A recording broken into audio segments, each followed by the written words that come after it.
ఒక పేదవాడైనా, ఒక పండితుడైనా, ఒక పామరుడైనా, ఎటువంటి వ్యక్తి అయినా సరే వాడికి తగినటువంటి మార్గదర్శనం చేసి వాడిని ఉద్ధరించగలిగేటటువంటి శక్తి ఎవరికైతే ఉంటుందో వాళ్ళని జగద్గురువు అని అనాలి. కాబట్టి అటువంటి ఆ జగద్గురువు అనేటటువంటి పదానికి అన్వర్థమైనటువంటి ప్రయోగం ఎక్కడ మనం చూడగలుగుతాము అని అంటే జగద్గురు శ్రీ ఆదిశంకర భగవత్పాదాచార్యుల వారి విషయంలో మనం చూడగలుగుతాము. ఇది ఎలా తెలుసుకోవాలి అంటే వారు చూపించినటువంటి, వారు చేసినటువంటి ఆ ఉపదేశాలన్నింటినీ కనుక వారు చూపించిన ఆ భజగోవింద స్తోత్రం మొదలైనటువంటి ఆ స్తోత్రాలన్నింటినీ కూడా మనం చూసినప్పుడు వారిలో ఉండేటటువంటి ఆ జగద్గురుత్వం ఏమిటి అనే దాన్ని మనం చక్కగా తెలుసుకోగలుగుతాం. కాబట్టి ఈ యొక్క ధర్మాన్ని అందరూ కూడా శ్రద్ధగా ఆచరించి కృతార్థులు కావాలి అనేటటువంటి విషయాన్ని మరొకసారి ఈ సందర్భంలో తెలియజేస్తూ అందరికీ కూడా మా యొక్క నారాయణ స్మరణ పూర్వకమైనటువంటి ఆశీర్వాదాన్ని ఈ సందర్భంలో తెలియజేస్తూ ఉన్నాం. ఎంతో అందరూ కూడా విశేషంగా తమ యొక్క జీవితంలో ఎన్ని పనులు ఉన్నప్పటికీ, అందరికీ కూడా ఎన్నో పనులు ఉంటాయి, ఎన్నో బాధ్యతలు ఉంటాయి, ఎన్నో వ్యవహారాలు ఉంటాయి.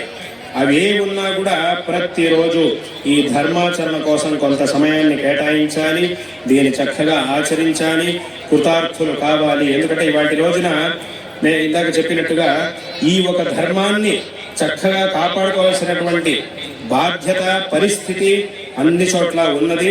కాబట్టి దీని యొక్క రక్షణ కోసం అందరూ కూడా విశేషంగా ప్రయత్నం చెయ్యాలి.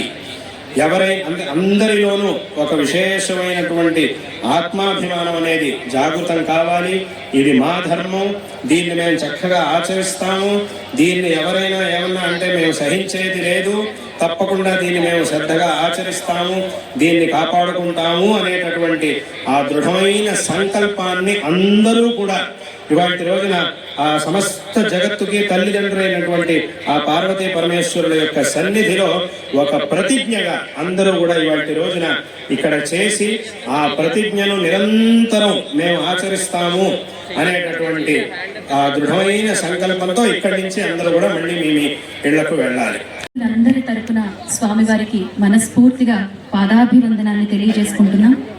మాటలు రానటువంటి ఒక స్తబ్దత, ఎన్నో చక్కనైనటువంటి విశేషాలని, అసలు ఏదో జీవించడం కాదు, జీవితానికి అర్థం తెలుసుకోవాలి, ధర్మ సంరక్షణతో సుఖ దుఃఖాలని సమానంగా చూస్తూ జీవించాలి అనేటువంటి మీరంతా కూడా ఇప్పుడు అందజేయడం జరుగుతుందండి. జాగ్రత్తగా నేను చెప్పేటువంటి మాటల్ని ముందు వినండి.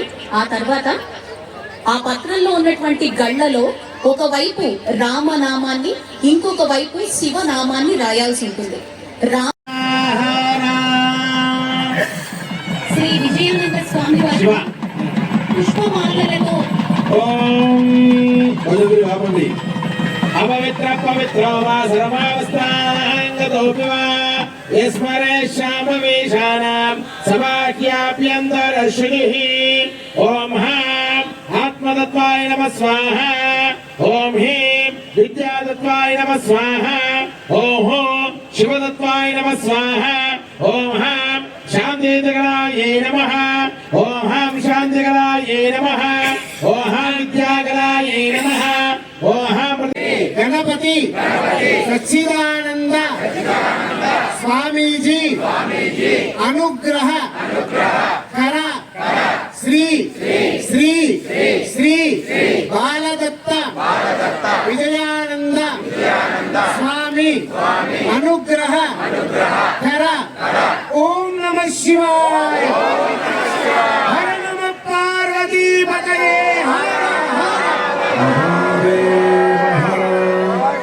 అందరూ కూర్చోండి.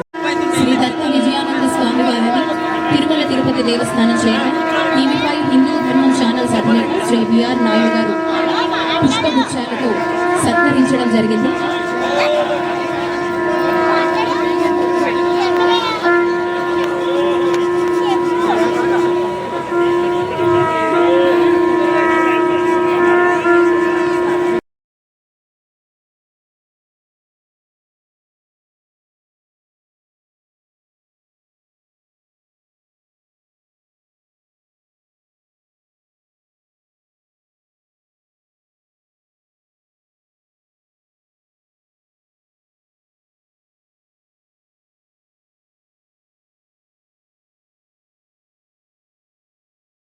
సంకష్టహర దారిద్ర్యహర దుఃఖహర సర్వపాపహర సర్వగండహర అపమృత్యు భయదోష పీడా నివారణకర.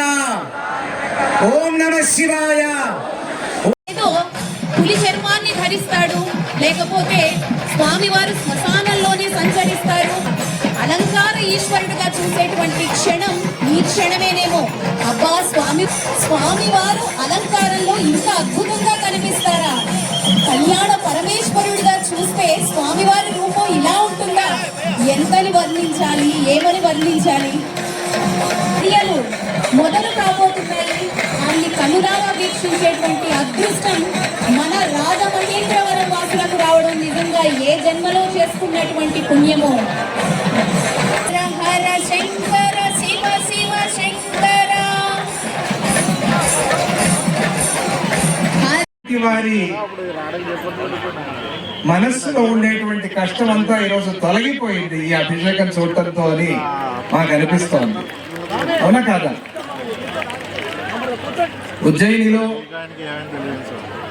కాశీ విశ్వనాథుడికి కానీ మహాకాళేశ్వరుడికి కానీ ఎలాగైతే అభిషేకాలు జరిపిస్తారో అలాగే ఈరోజు ఆ అభిషేకాలన్నీ కూడా మనం దర్శనం చేసుకున్నాం.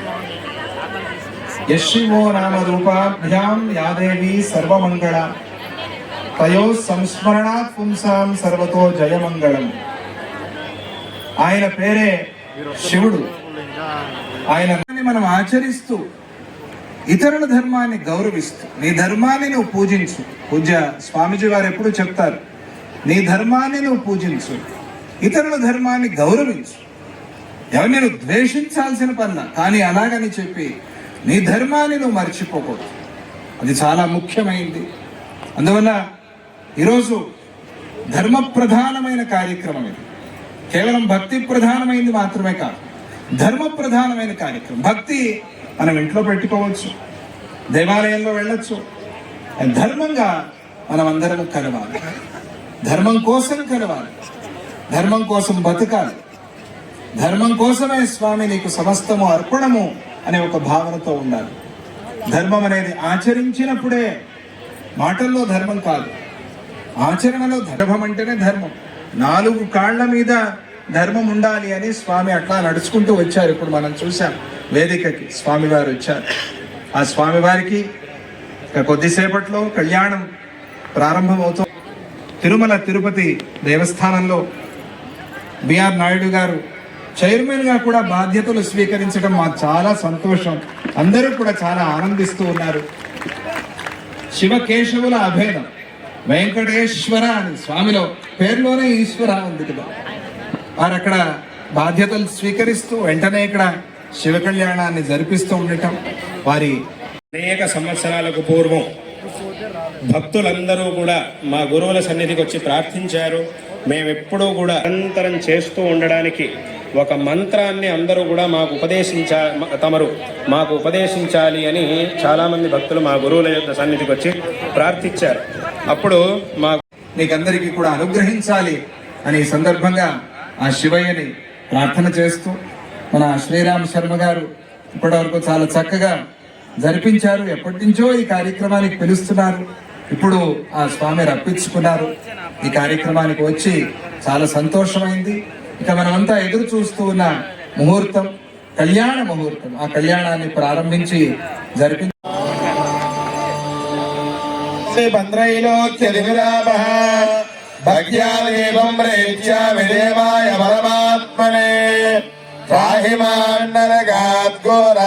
దివ్య జ్యోతిర్నమోస్తుతే. ఓం అగ్నిర్నపాదకృత్తికాః నక్షత్రం దేవమింద్రియం ఇదమాసాం విచక్షణం అవిరాసంజుహోదన యస్య భాంతిరస్మయో యస్య కేతమః యస్యేమా విశ్వా భువనాని సర్వా సకృత్తికాభిరభి సంవత్సరః అగ్నిర్నో దేవస్సు విదేదదాతు.